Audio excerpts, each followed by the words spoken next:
You're listening to School Counseling Simplified, a podcast with easy-to-implement strategies for busy school counselors.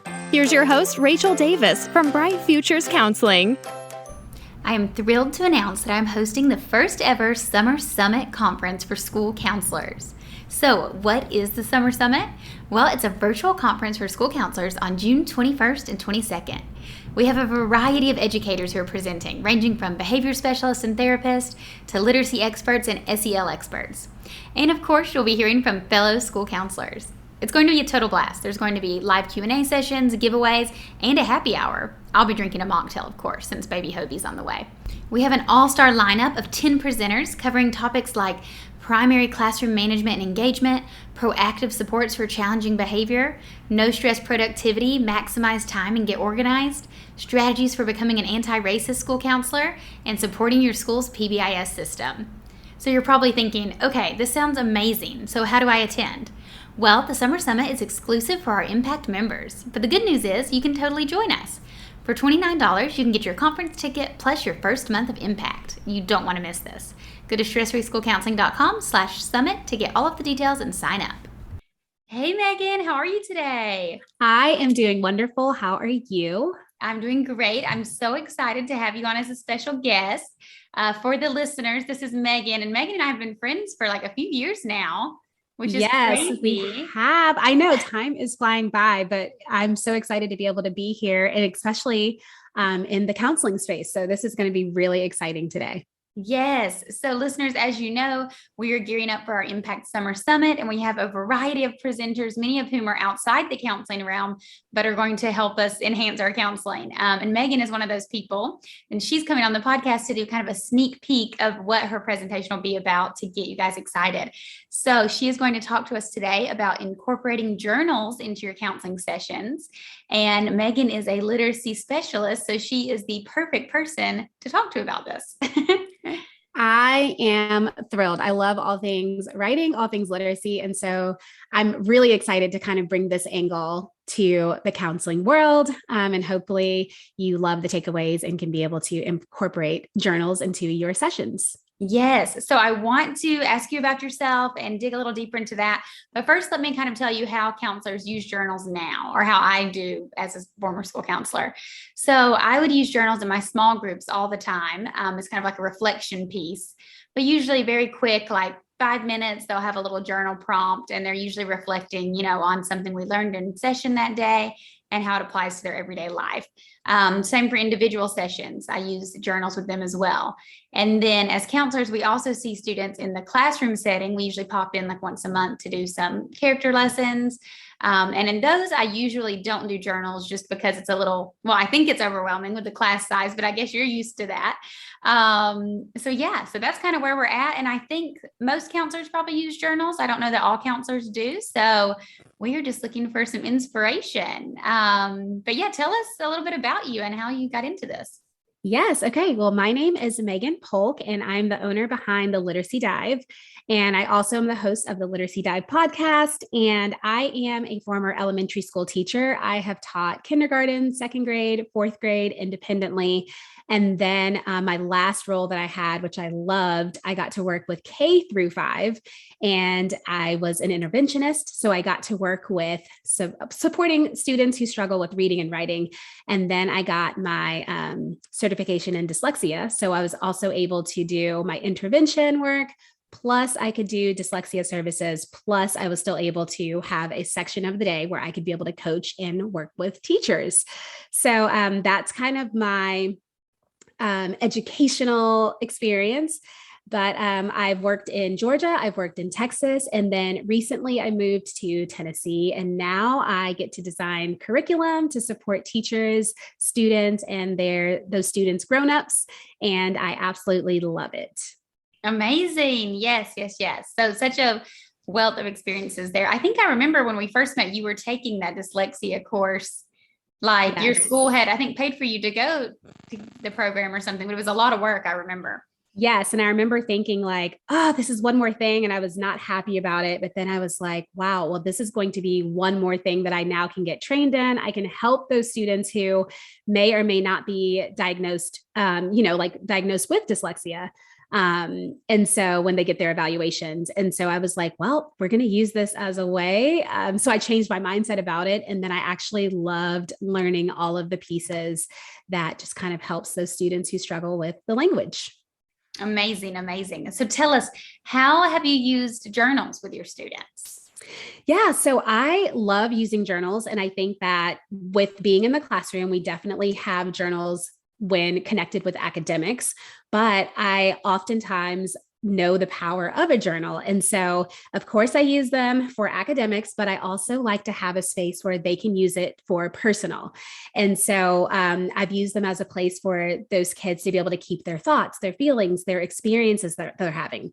Even if we had like a field trip or after field day, I'd want them to write about that experience, not just about the feelings that they had connected with it.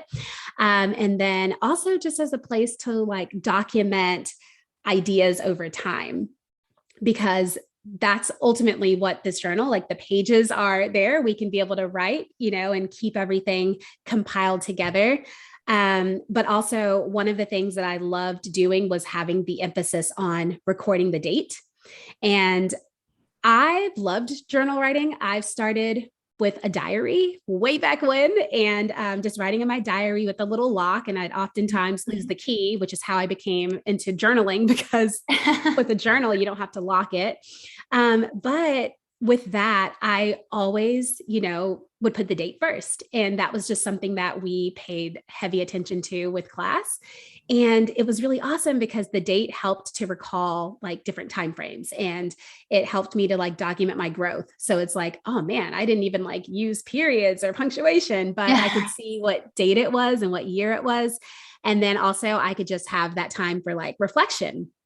So I would always tell my students that they can not only use like this thing as a private outlet, but they can also look back on the days, the weeks, the months, the years, and they can be able to reference and see the memories that they had across time.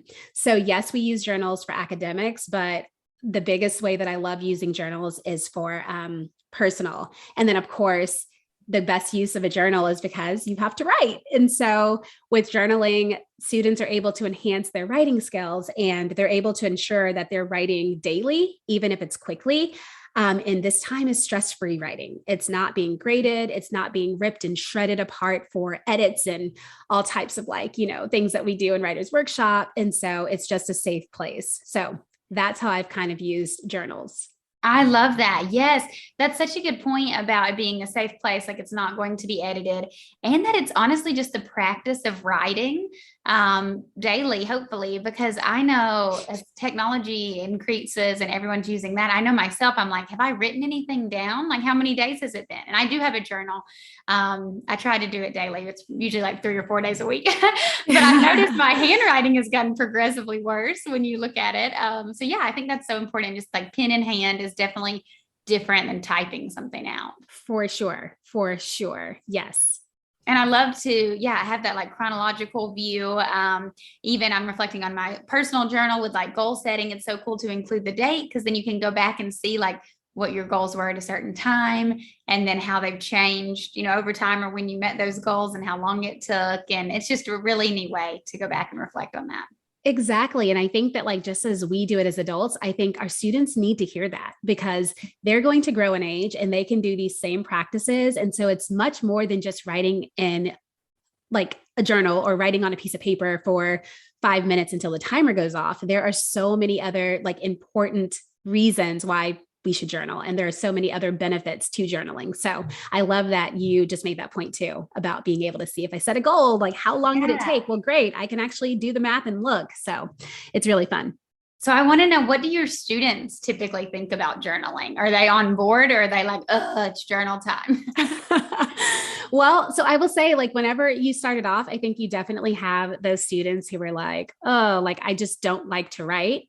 But I think it's all about the environment that you build. And so a lot of the time, like I try to make, even for Writers Workshop, I try to make that so special and sacred. And like, we're pulling out these special materials only for this time so that kids can start internalizing like positive feelings with it.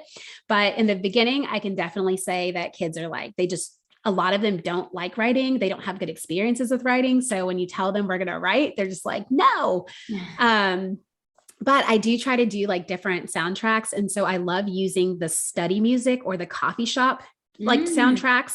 And so like if I play that music, that kind of sets the tone for like, it is time to journal. I also let them sit out of their seats. And so it's like, no, like you can sit wherever you want to sit, get comfortable. Where do you want to journal? This is a time for you to turn this into your own experience. And so that definitely helps. And so a couple of those things, whenever we can start that journaling time, they start knowing what time it is, they can get into position. And then I do have very little pushback. That's great. Those are really good tips. Because I know when I've done journals in my small groups, a lot of times it's an afterthought and I'll be like, oh gosh, we have 5 minutes left. Everyone get your journal out. And then I'm not getting the results that I want. So I love that, turning on the playlist, finding like a fun spot in the room, and also for the sake of like privacy, right? Because they may not want their neighbors, to peek at what they're writing. So they may be more honest or vulnerable if they have like a private spot in the room. I love that. What about time? Like how much time do you think we should be giving kiddos?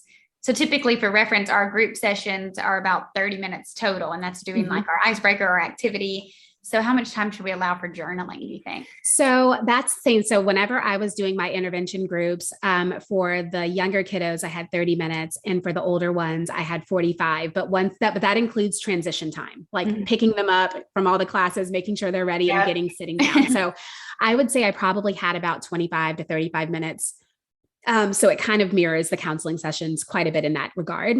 But I would have all of my students journal at the very beginning. And so I was going to say, sometimes depending on how your management is, you might find that you want to journal at the very end and let that be like a calming way that they can enter back into their environments of a classroom, because sometimes like the classroom is not the most, calmest place for those kids.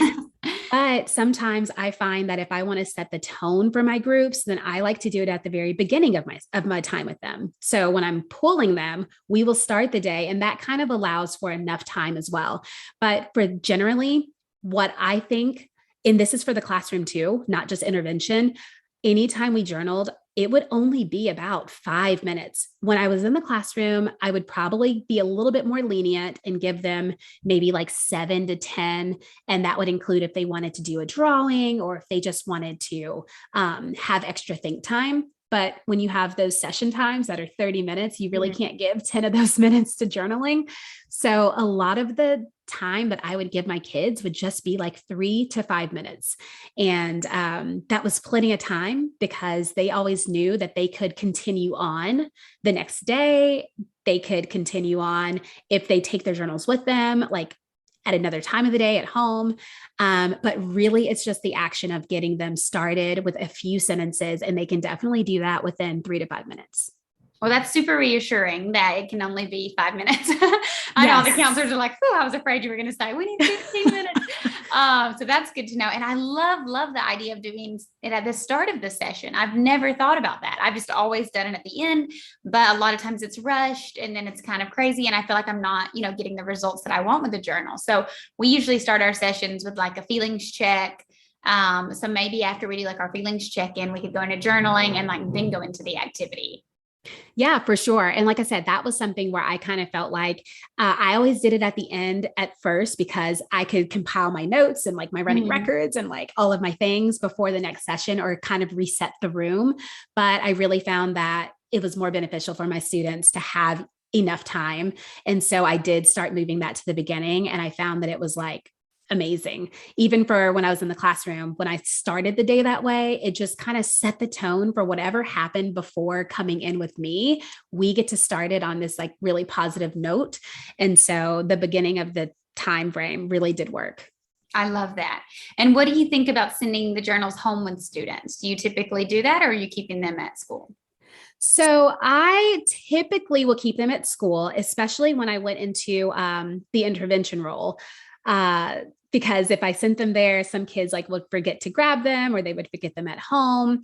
But I did do a remedy for that I can share with you. But for the most part, for the ones that we had in class, like those would stay in class, but I would let them know that like they're going in this special place and like I'm not going to look in them unless you welcome me to look in them, and none of your other friends are going to look in them. They're up here and like they're special and sacred, and the kids were fine with that.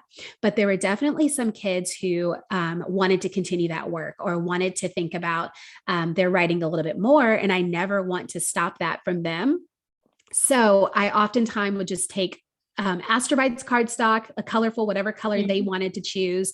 I would create like little mini journals that they could just write in with a combination of blank paper, lined paper, if they didn't have a preference. And I would like send those with the kids. And so for those journals, they could keep them at home. They could keep them in their backpack. They could reference them whenever they wanted to.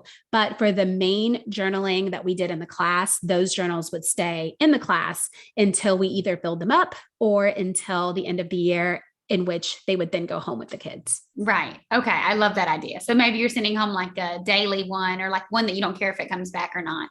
But then you have those permanent ones. We usually meet for about 8 weeks. So I would probably keep in my office, just fear of them not coming back. And then at the conclusion of the 8 weeks, let them take them home and then they can continue using them. Hopefully. I would totally recommend that. Like I said, again, it's like, I'm assuming that you would go and pick up your kids too. Like I know for my intervention kids, I'd pick up, and depending on the age, they could walk back by themselves, but I definitely picked up the kids. And you just waste a lot of time if they're like, wait, my journal's in the room. And then they're having to write on scratch paper, and it kind of loses the whole, putting it in there. So definitely keep them in the room, send them at the end. I love that.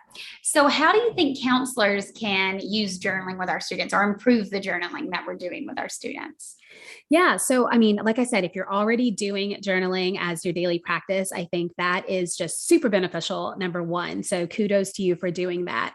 But I think, definitely making sure that the students have and know their routine so that it can be very, very effective.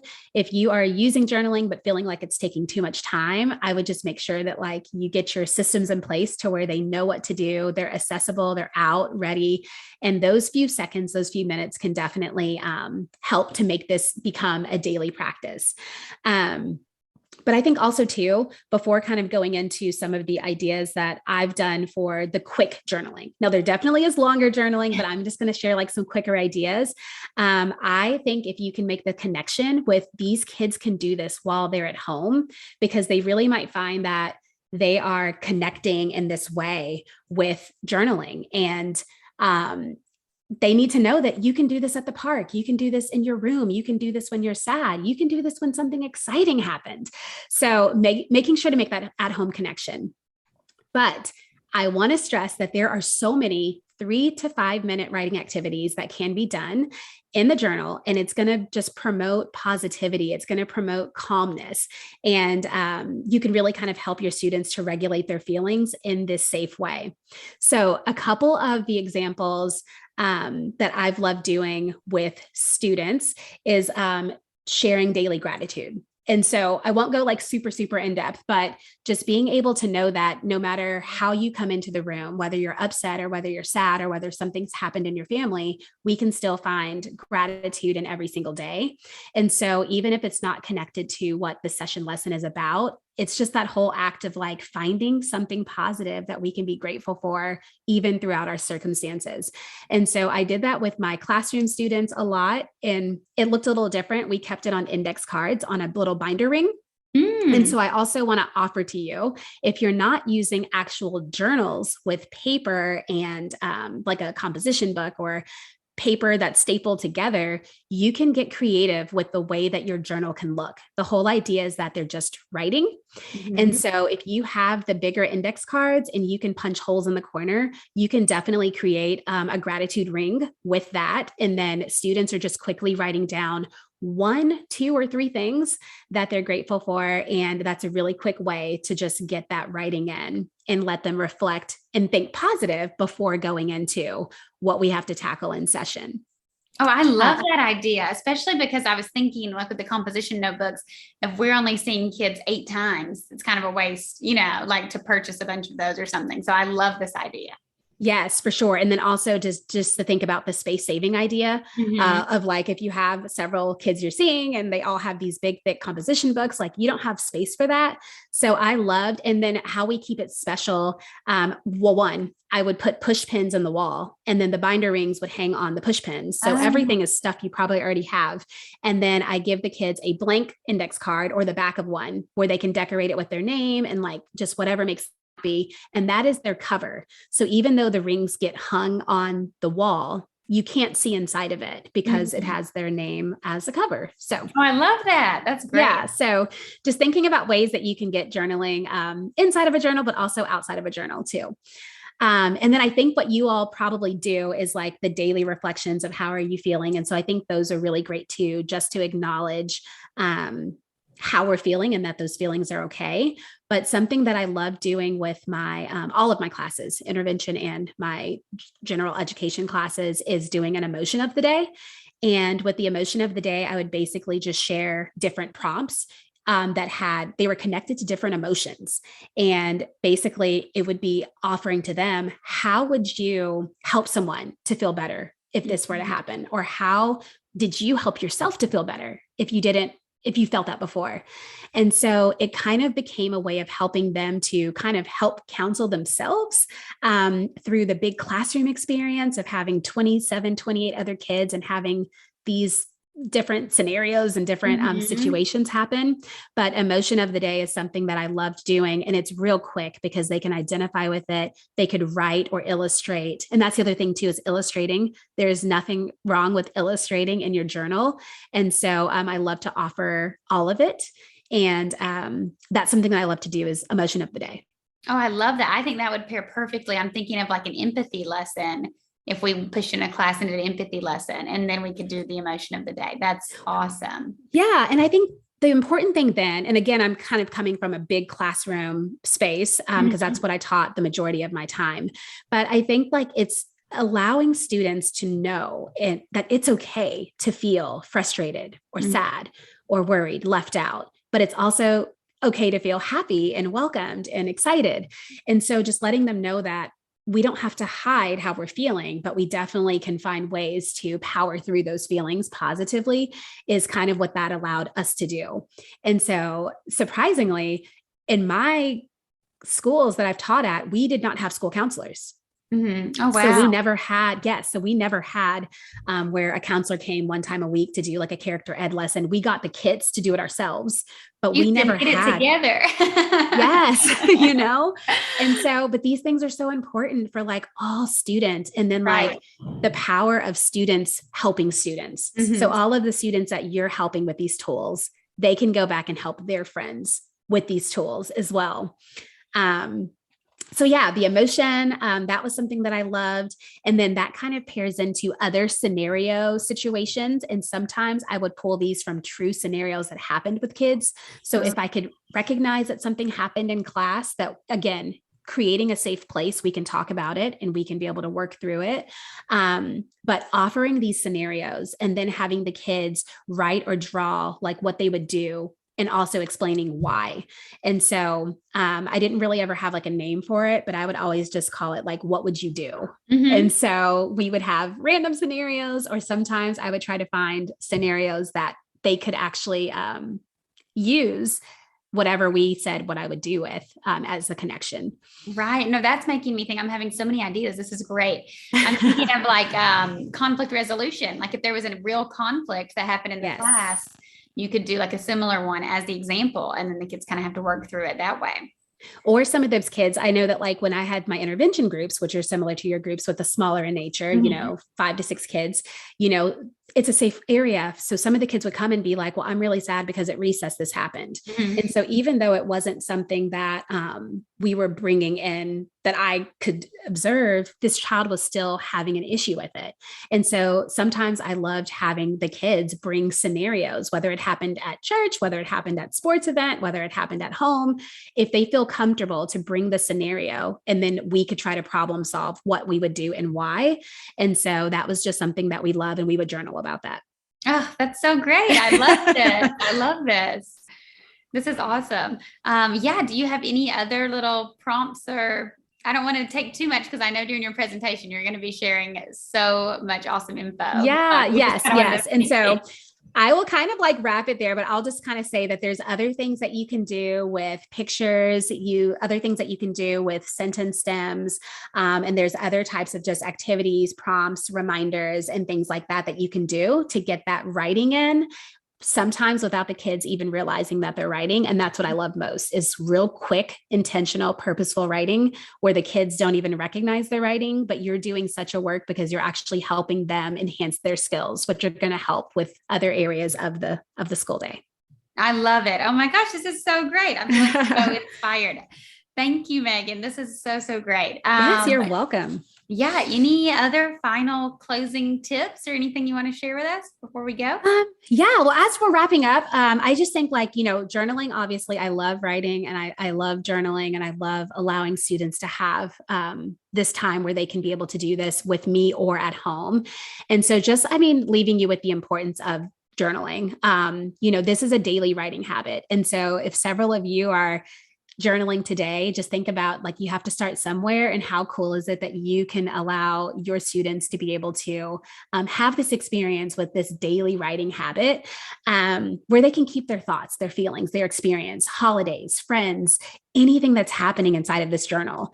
And then also just thinking about, they can still share academic things in their journal, but they also can share personal things, and just reminding you that it's a great outlet.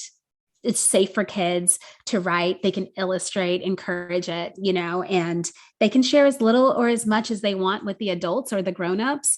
And I just like to let them know this is for you. And I think that is going to let your students just soar in all that they can be able to do within their sessions with you. Yes, so good.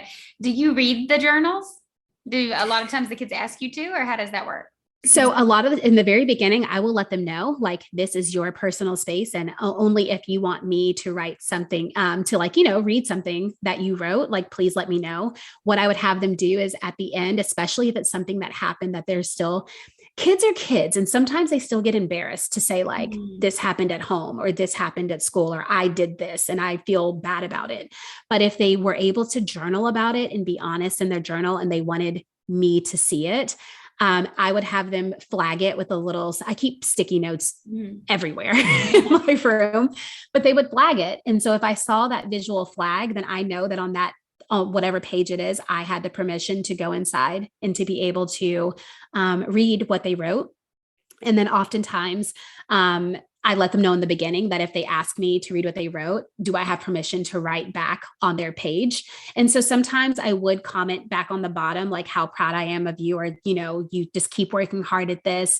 There are things that we can do together. But then sometimes if I felt it was, not enough space or whatever, I would just leave it on a sticky note and I would sign it from me and stick it on that page.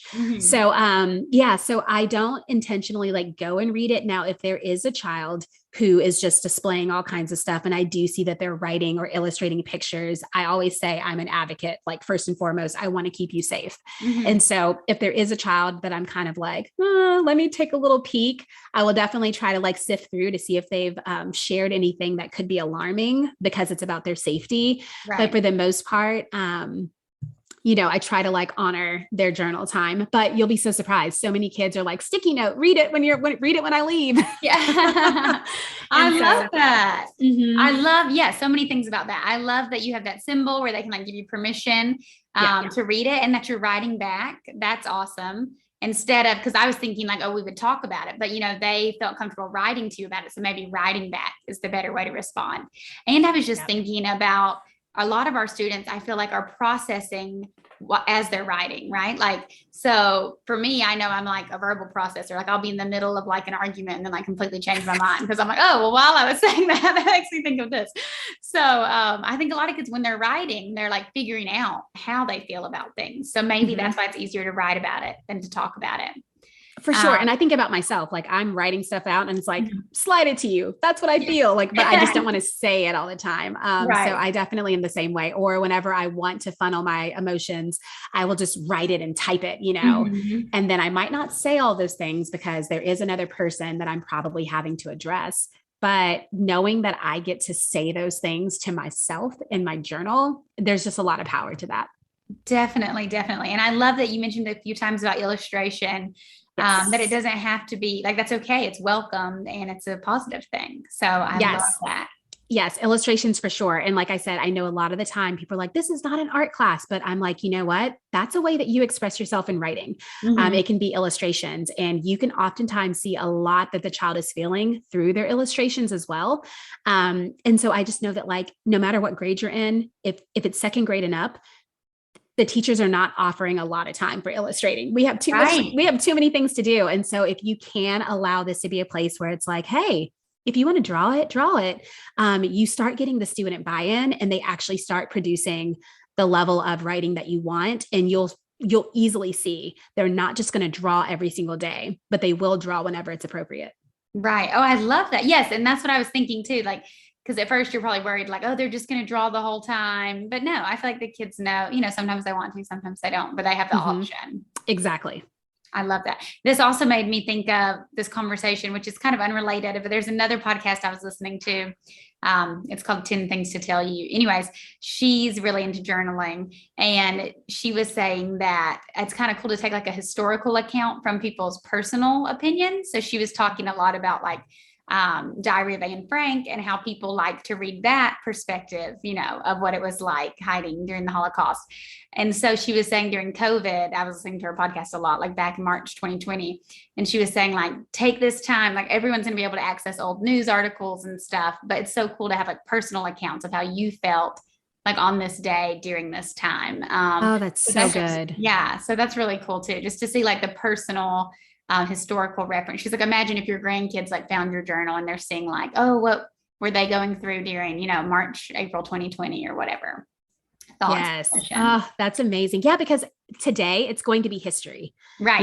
Maybe not next week or next month. It's not going to feel like it, but 2022 is going to be history when it's 2042. Mm-hmm. And so the things that we're going through right now, it's going to become historic in some form or fashion, especially the way that, technology is taking the kids off these days. They're like, what? A regular rotary phone? Like, what's that? Yeah, exactly. So, yeah. Oh, I love this. So I'm feeling so inspired. I know the listeners are too. And I'm so excited to watch your full session to hear all about this. This was just like a teaser, but so good. So thank you so much. Tell us, obviously, listeners can find you in the Summer Summit as one of our presenters, but also tell us where they can find you online if they want to connect with you before then. Yes, for sure. And thank you again so much just for having me on and being able to talk with your audience and just giving another perspective from a non-counselor world, but just seeing how it all connects is just incredible to me. So thank you so much just for allowing this to happen today. But if you are interested in connecting with me, or if you have questions about journal writing, you can find me on Instagram, on Facebook, TikTok, all of those social channels at The Literacy Dive. And then my TPT store also is The Literacy Dive. And then I have a blog, theliteracydive.com. And then I have a podcast. If you are looking for more just like the writing components, I do have a lot of episodes that are just kind of writing specific on the Literacy Dive podcast. Perfect. Yes, we will check all of those out. Well, thank you so much for your time, Megan. This was awesome. Thank you so much. It's always great talking to you. I hope you guys loved hearing from Megan today. I found this episode so inspiring. Like I said, she is one of the presenters at our Summer Summit, and she'll be doing an even bigger deep dive all about how you can use journaling in your school counseling sessions. The conference starts in 1 week, so be sure to sign up today. Go to stressfreeschoolcounseling.com/summit to get started. Thanks for listening to School Counseling Simplified. You can find the links from today's episode in the show notes. If you'd like to connect with Rachel, she's on Instagram and Teachers Pay Teachers at Bright Futures Counseling. Be sure to subscribe to the podcast so you don't miss any episodes of School Counseling Simplified. Talk to you next week.